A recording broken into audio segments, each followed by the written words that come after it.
राधे राधे। मेरे प्यारे भाइयों बहनों माताओं व बंधुओं, संस्कार की बातें चैनल में आपका स्वागत है। बंधुओं, आज चैत्र महीने के कृष्ण पक्ष की द्वितीया तिथि को मैं आपके लिए लेकर आई हूँ दशा माता की कथा 2। बंधुओं, दशा माता की कथा चैत मास के कृष्ण पक्ष की प्रतिपदा तिथि से लेकर दशमी तिथि तक रोजाना सुनी जाती है। बंधुओं, बहुत से लोग चैत्र कृष्ण पक्ष के प्रतिपदा तिथि से लेकर दशमी तिथि तक दशा माता के व्रत करते हैं। बंधुओं, दशा माता की कथा सुनने और दशा माता के व्रत रखने से मनुष्य पर बुरी दशा नहीं आती। बंधुओं, आप सभी चैत मास की कृष्ण पक्ष की प्रतिपदा तिथि से दशमी तिथि तक रोजाना दशा माता की कथाओं को सुनते हैं तो आप पर भी किसी प्रकार की कोई बुरी दशा नहीं आएगी।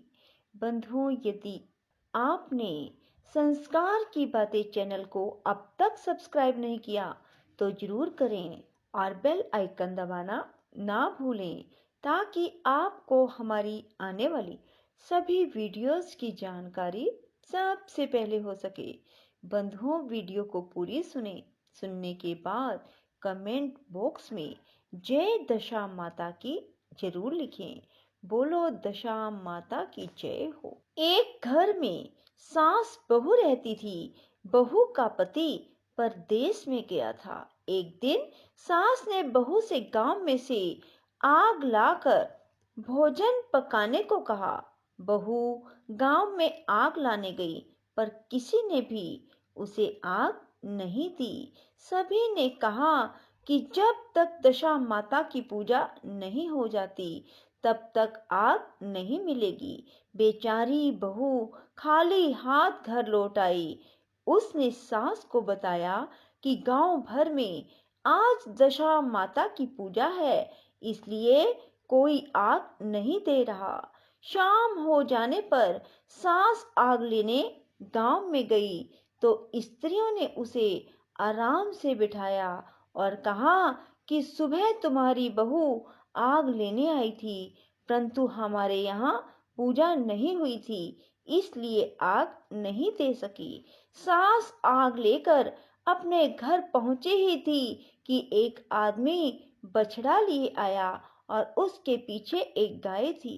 स्त्री ने उससे पूछा कि यह गाय का पहला बच्चा है क्या?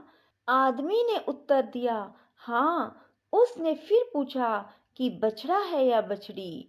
उसने जवाब दिया कि बछड़ा है। सास ने घर जाकर बहू से कहा, आओ हम दोनों भी दशा माता का डोरा ले और व्रत करें। दोनों सास बहू ने डोरा लिया। सुबह से व्रत आरंभ किया। 9 व्रत पूरे हो जाने पर 10वें दिन डोरे की पूजा की। सास बहू दोनों ने मिलकर गोल गोल 10-10 अर्थात कुल 20 फेरे बनाए। 21वां बड़ा फेरा गाय को दिया। पूजन समाप्त होने पर सास बहू दोनों पारण करने बैठी। उसी समय बुढ़िया के बेटे ने परदेश से लौटकर दरवाजे पर आवाज लगाई। आवाज सुनकर माँ ने मन में सोचा कि क्या हुआ, बेटा दरवाजे पर ही खड़ा रह जाएगा, मैं पारण करने के बाद दरवाजा खोलूंगी। इधर बहू ने आवाज सुनी तो उसे रुकने का साहस नहीं हुआ। अपनी थाली का अन्न इधर उधर करके झट से पानी पीकर उठ खड़ी हुई। उसने जाकर दरवाजा खोला। पति ने उससे पूछा कि अम्मा कहाँ है? बहू ने उत्तर दिया, वह तो अभी पारण कर रही हैं। तब पति बोला, मैं तुम्हारे हाथ का जल भी नहीं पीऊंगा, क्योंकि मैं 12 वर्ष से घर आया हूँ। इतने दिनों ना जाने तुम किस प्रकार रही होगी। अम्मा आएगी, वह जल लाएंगी, तब ही जल पीऊंगा। यह सुनकर स्त्री चुपचाप बैठ गई। इतने में उसकी अम्मा पारण कर अपनी थाली धोकर पी चुकी। तब वह लड़के के पास गई। लड़के ने माँ के पांव छुए। अम्मा उसे आशीर्वाद देकर बेटे को घर में ले आई। माता ने थाली परोस कर रखी। बेटा भोजन करने लगा। उसने हाथ में पहला ही ग्रास लिया था कि फेरों के वे टुकड़े जो बहू ने अपनी थाली में फेंक दिए थे अपने आप बेटे के सामने आने लगे। बेटे ने माँ से पूछा, यह सब क्या हो रहा है? माँ बोली, मैं क्या जानूं बेटा, बहू जाने। यह सुनकर बेटा आग बबूला होकर बोला, ऐसी बहू मेरे किस काम की, जिसके चरित्र की तुम साक्षी नहीं हो, उसको मैं घर में नहीं रख सकता। इसे अभी घर से निकालो। यदि ये घर में रहेगी तो घर में नहीं रहूंगा। माँ ने बेटे को व्रत के पारण का सब हाल बताकर हर तरह से समझाया, परंतु वह मानने को तैयार नहीं हुआ। वह यही कहता रहा कि इसे घर से बाहर करो तो मैं रह सकता हूँ।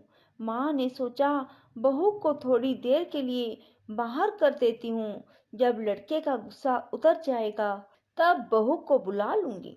बुढ़िया ने बहू से कहा, देहरी के बाहर जाकर पेड़ के नीचे थोड़ी देर के लिए खड़ी हो जा। जब बहू पेड़ के नीचे खड़ी हुई तो पेड़ बोला, मुझसे हट कर खड़ी हो। मैं दशा माता के विरोधी को छाया नहीं दे सकता। इस पर वह वहां से चलकर घड़ोची के पास गई। घड़ोची बोली, मुझसे हट कर खड़ी हो। मुझ पर इतना भार घड़ों का नहीं है जितना तेरा है। वह यहाँ से हटकर घूरे के ढेर पर खड़ी हो गई। घूरे का ढेर बोला, मुझ पर इतना भार कूड़े का नहीं जितना तेरा है। चल यहाँ से हटकर कहीं और खड़ी हो जा। इस प्रकार उसे कहीं भी खड़ा नहीं होने दिया गया। वह अपने मन में बहुत दुखी हुई। वह जंगल में चली गई। जंगल में भूखी प्यासी घूमती फिरती एक सूखे कुएं में गिर पड़ी। वह उसमें गिरी परंतु उसे चोट ना आई। वह नीचे बैठ गई। अचानक राजा नल वहां शिकार खेलते खेलते पहुंच गए। उनके साथी बिछुड़ गए थे।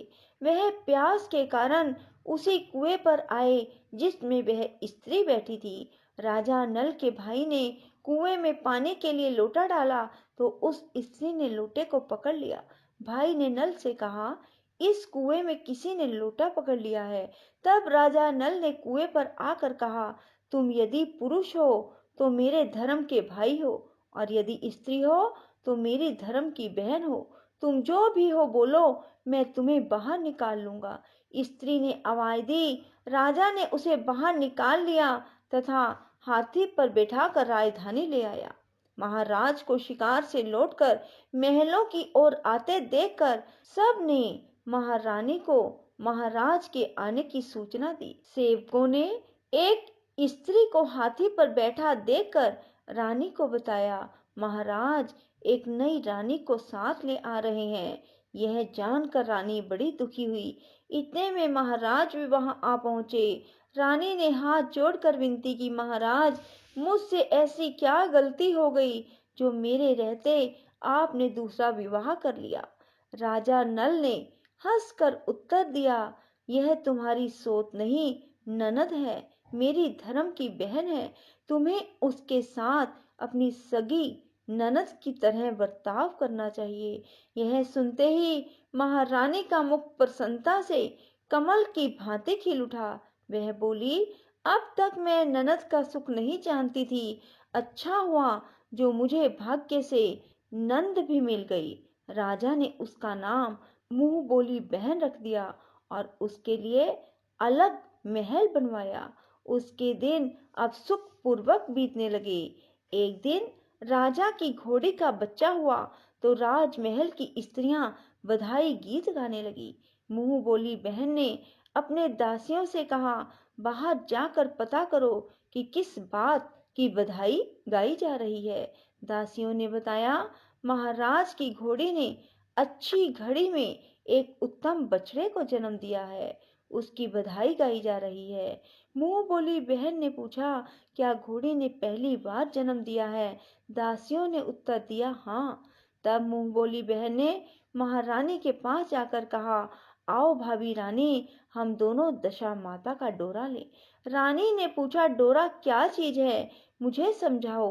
वह बोली, दशा माता के व्रत का नियम है कि पहले पहल जब गाय या घोड़ी या स्त्री के प्रसव की खबर सुने तब डोरा लेकर व्रत आरंभ करते हैं। 9 व्रत करने के बाद 10वें दिन डोरे का पूजन करके विसर्जित करते हैं। इसी के साथ उसने पारण का नियम भी बताया। तब महारानी बोली, तुम्हारा व्रत तुमको फले। मैं पूड़ी और दूध की खीर खाने वाली रानी महारानी बनफरा गोले की पपड़ी खाकर कैसे रह सकती हूँ? ऐसा कहना खाए मेरे दुश्मन ऐसा खाना खाए मेरे दुश्मन। वह बोली, भाभी मुझे जो चाहे कह लो, परंतु व्रत के संबंध में कुछ मत कहो। मैं इसी व्रत के उल्लंघन के कारण मारी मारी फिरती आपके देश में आ गई हूँ। महारानी ने उदासीनता के साथ कहा, मुझे क्या पड़ी है, तुम्हें जो अच्छा लगे वह करो, मैं मना तो नहीं कर रही हूँ।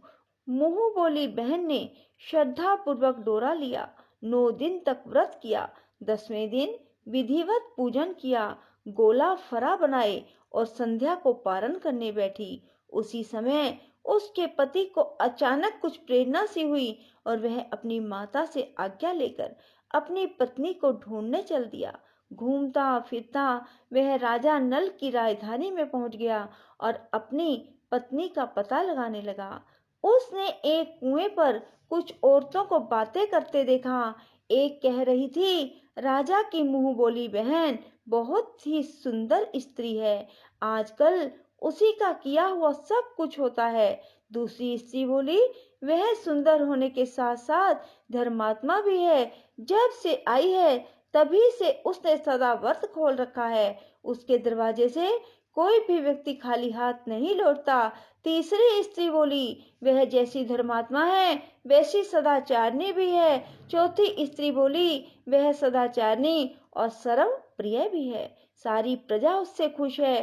पांचवी स्त्री बोली, यह सब तो सही है, परंतु अब तक यह पता नहीं कि वह कौन है और कहाँ की रहने वाली है। उन औरतों की बात सुनकर वह साधु के वेश में राजा नल की मुंह बोली बहन के महल के द्वार पर पहुंचा। वहां उसने भिक्षा के लिए आवाज लगाई तो द्वारपाल उसे भिक्षा देने लगा। उसने द्वारपाल के हाथों भिक्षा लेने से मना कर दिया, बोला, भिक्षा देने वाली स्वामिनी के हाथ से ही भिक्षा ग्रहण करूंगा, नहीं तो अपने रास्ते चला जाऊंगा।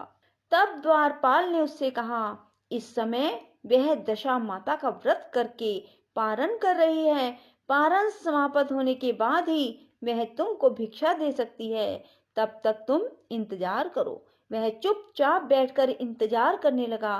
पारण कर लेने के बाद वह मुट्ठी भर मोती लेकर आई, परंतु सामने अपने पति को पल्ला फैलाए देखकर वह मुस्कुराती हुई लौट गई। दोनों ने एक दूसरे को पहचान लिया।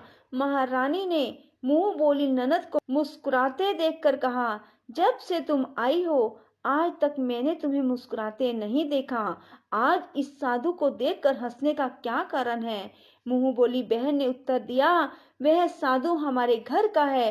रानी ने पूछा, तब वह ऐसे क्यों आया है? उसने कहा, वह मेरा पता लगाने आए हैं।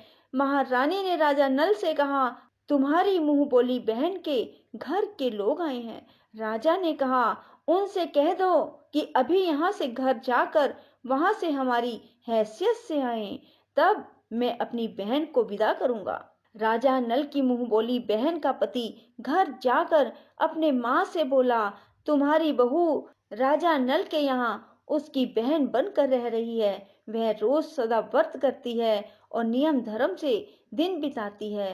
तब उसकी माता ने उसे आज्ञा दी कि बहू को ले आओ। वह डोली पीनस बाजे गाजे कहार आदि के साथ यथाचित सज धज कर राजा नल की राजधानी को चल दिया। राजा ने उसका यथोचित आदर सत्कार किया और कुछ दिन मेहमानी में रखकर विधिवत बहन की विदाई की। जब वह महल के बाहर चलने लगी तो महल भी उसके पीछे पीछे चलने लगा। तब महारानी बोली, ननद जी, तुम चली और मेरा महल भी ले चली, जरा पीछे मुड़कर तो देखती जाओ। ज्यों ही उसने मुड़कर पीछे की ओर देखा, राजा का संपूर्ण राजसी वैभव अचानक तृप्त हो गया। राजा की मुंह बोली बहन तो अपने पति के साथ आनंद से रहने लगी, परंतु राजा नल व रानी का यह हाल हो गया कि वे दोनों कमरा कथरी ओढ़े फिरने लगे। उनके भोजनालय में पत्ते खड़खड़ाने लगे। राजा नल ने रानी से कहा, अब हमें यहाँ से कहीं दूसरी जगह चलने चाहिए। रानी पतिव्रता स्त्री थी, उसने राजा की आज्ञा मान ली। चलते चलते वे एक गांव के पास पहुंचे। वहां पर बेरी के पेड़ पर बेर लगे हुए। राजा रानी दोनों भूखे थे। उन्होंने बेरों को उठाया तो बेर लोहे के हो गए। इस प्रकार राजा रानी जिस वस्तु को भी हाथ लगाते वह कंकड़ पत्थर बन जाती। इतने पर भी राजा रानी आगे बढ़ते गए। रास्ते में उन्हें एक व्यापारी मिला। व्यापारी ने राजा रानी को पहचान लिया। उसने राजा रानी के भोजन के लिए सेर भर आटा दिया। वे आटा लेकर नदी के किनारे गए। वहां रानी भोजन बनाने लगी और राजा नल स्नान करने चले गए। उस नदी में मछुआरे मछलियां पकड़ रहे थे। मछेरों ने राजा को मछलियां दी। रानी ने मछलियां भून कर रोटियां बना ली। राजा नल भोजन करने बैठे तो रोटियां ईंट में परिवर्तित हो गई और मछलियां उछलकर नदी में चली गई। वहां से चलकर राजा रानी अपनी मुंह बोली बहन के यहाँ आए। बहन को जब पता चला कि भाई भाभी आए हैं तो उसने सेवकों से पूछा, कैसे आए हैं? सेवकों ने कहा, भिखारियों के हाल में आए हैं। यह सुनकर उसे बड़ी लज्जा आई। उसने राजा रानी को एक कुम्हार के यहाँ ठहरा दिया। शाम को थाल सजाकर बहन स्वयं भाभी से मिलने कुम्हार के घर गई। उसने भाभी के सामने थाल रखा तो भाभी ने कहा, इस थाल में जो कुछ भी है उसे कुम्हार के चक्के के नीचे रख दो और चली जाओ। ननद थाल का सामान चक्के के नीचे रख कर चली गई। थोड़ी देर में राजा ने आकर रानी से पूछा, कहो बहन आई थी, क्या लाई थी? रानी ने कहा, आई तो थी, पर जो कुछ लाई थी मैंने इस चक्के के नीचे रखवा दिया।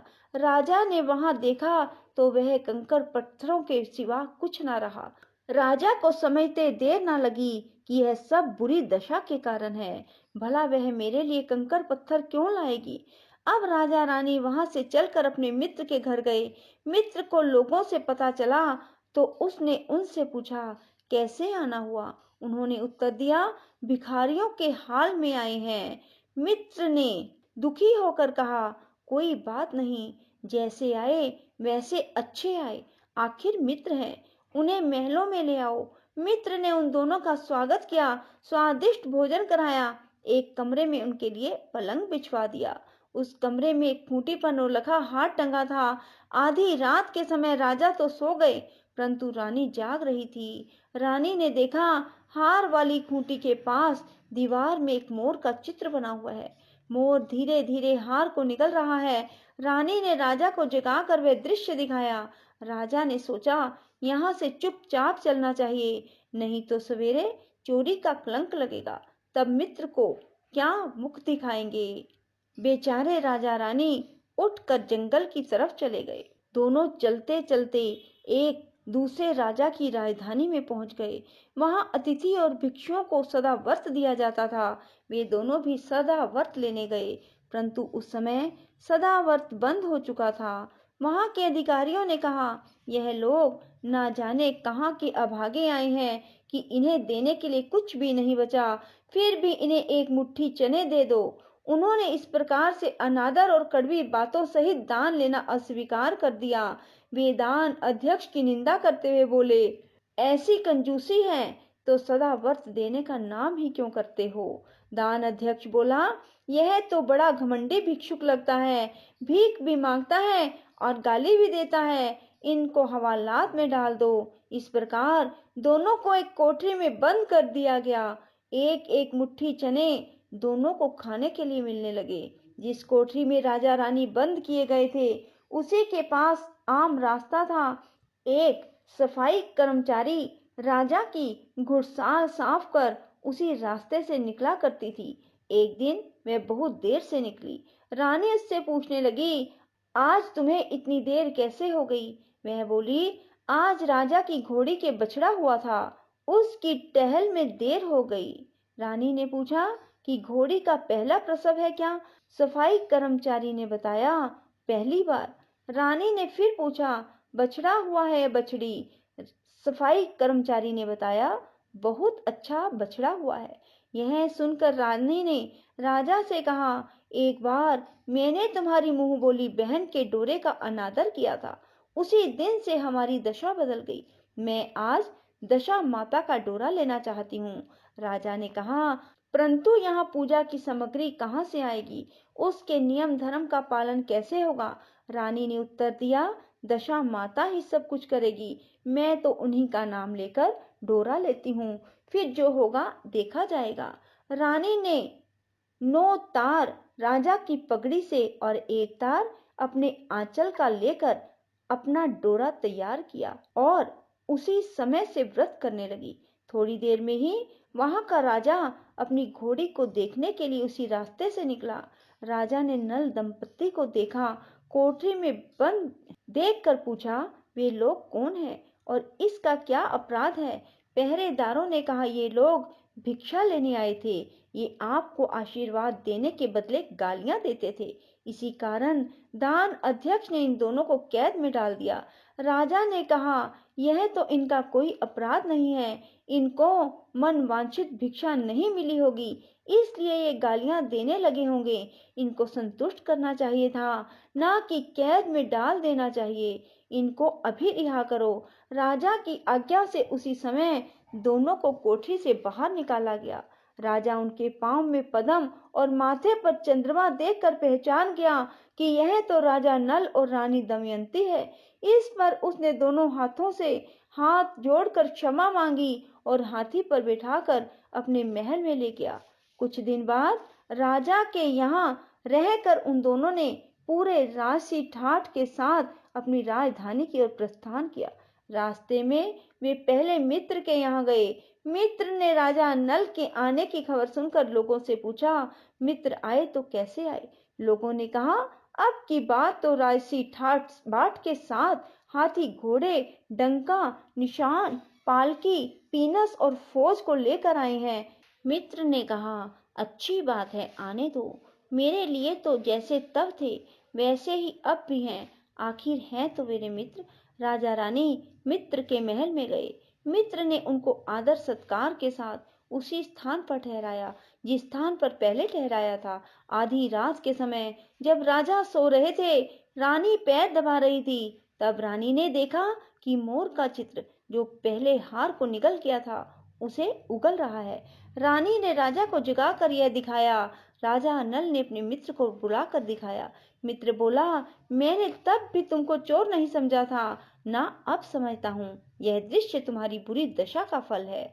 आप निश्चिंत रहिए, मेरे मन में कोई मैल नहीं है। मित्र के यहाँ से चलकर राजा रानी अपनी मुंह बोली बहन के यहाँ गए। उसने सुना राजा भैया आ रहे हैं तो उसने लोगों से पूछा, कैसे आ रहे हैं? लोगों ने कहा, जिस प्रकार राजा का आना चाहिए उसी प्रकार आ रहे हैं। उसने कहा, उनको मेरे महल में ले आओ। जब राजा नल का हाथी बहन के महल की ओर बढ़ा, रानी ने कहा, आप अपनी बहन के घर जाइए, मैं तो उसी कुम्हार के घर रहूंगी जिसके पहले ठहरी थी। राजा ने कहा, जिस कारण इतने दुख उठाए तुम फिर उससे झगड़ा मोल लेना चाहती हो, यह तुम अच्छा नहीं कर रही हो। परंतु रानी नहीं मानी, वह कुम्हार के घर ही ठहरी। राजा बहन के घर चले गए। शाम को राजा की बहन भाभी के लिए थाल सजाकर कुम्हार के यहाँ आई। उसने भाभी के सामने थाल रख दिया। भाभी सोने चांदी के गहने उतार उतार कर रखने लगी और कहने लगी, खाओ रे मेरे सोने चांदी के गहने खाओ, हम भूखे नंगे हैं क्या? यह उलाहना सुन ननद बोली, यह उलाहना किसे देती हो? मुझसे उस समय लाई थी, वही अब भी लाई हूँ। विश्वास ना हो तो चक्के के नीचे अब भी देख लो। सचमुच चक्के के नीचे देखा तो वहां पर मणिक मोतियों का ढेर लगा था। रानी यह सब देखकर सुन रह गई। वह बोली, ननद जी, तुम्हारा कोई दोष नहीं, यह तो हमारी बुरी दशा का परिणाम था।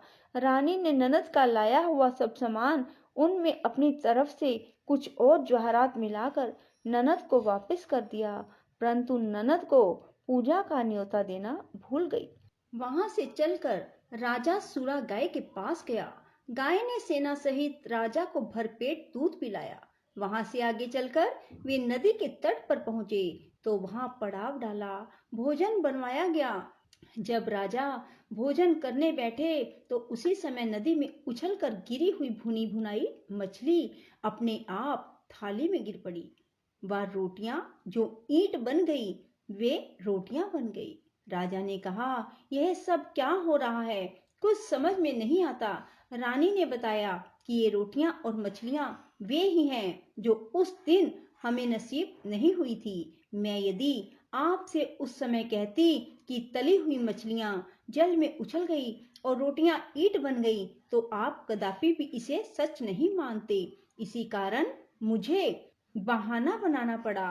अब राजा रानी अपनी राजधानी की ओर आगे बढ़े।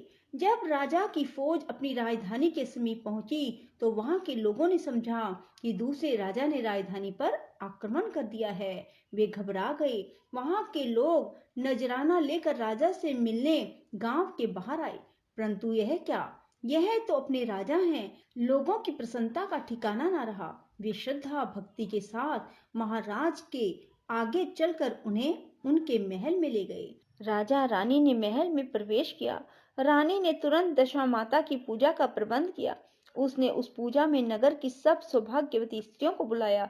भगवती के भोग के लिए सब प्रकार के पकवान बनाए। आटे की 10 बतियां, 10 शक्कर की गुंजियां और 10-10 अठवाइयां सुहागनों के आंचल में डाली। सुहागनों का श्रृंगार करके दशा माता की पूजा आरंभ की। राजा ने अपना दूरगामी रथ भेजकर अपनी मुंह बोली बहन को बुलवाया। उसके आते ही कलश का मानिक दीपक प्रज्वलित हो गया। बड़ी धूमधाम से पूजा की गई। अंत में सुहागिनों को भोजन कराकर विदा किया गया। उसी समय राजा ने राज्य में आज्ञा जारी की, मेरी प्रजा के लोग दशा माता का व्रत किया करें। भगवती माता ने जिस प्रकार राजा नल के दिन फेरे उसी प्रकार सबके दिन फेरे। बोलो दशा माता की जय हो। बंधुओं, चैत मास के कृष्ण पक्ष की प्रतिपदा तिथि से दशमी तिथि तक प्रत्येक मनुष्य को दशा माता की इस कथा को अवश्य सुनना चाहिए। तो कभी भी आप पर बुरी दशा अर्थात बुरे दिन नहीं आएंगे। बंधुओं, यदि आपको हमारी वीडियो पसंद आए तो इसे लाइक करें और शेयर भी जरूर करें। धन्यवाद।